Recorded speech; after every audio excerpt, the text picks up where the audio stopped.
If your loved one dies and you get a title search for their property, what do you do when it turns out that the property wasn't registered as a joint tenancy?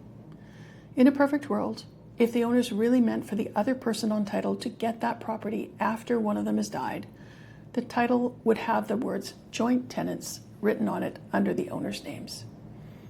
If you were expecting the property to be owned as joint tenants and it's not, the first thing to do is figure out what the deceased person's intentions really were. It does happen from time to time that notaries and lawyers make mistakes when registering property, and owners can make mistakes too. The title registries also make mistakes.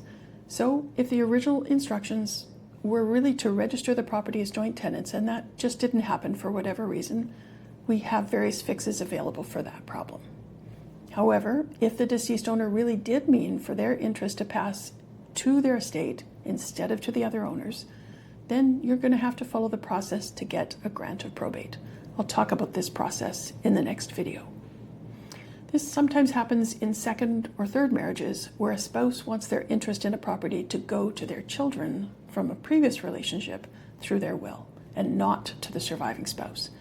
This can get messy depending on whether the property qualifies as a spousal home under the law, whether the deceased person had a will or not, and if people are going to make claims against the estate. It also means that the surviving owner now has to manage the property in conjunction with the deceased person's estate. Who's going to pay the bills?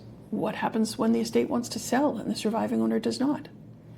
This is a really good example why you want to get a copy of the title search right away for the property so we can assess whether tenants in common or joint tenancy is going to be an issue.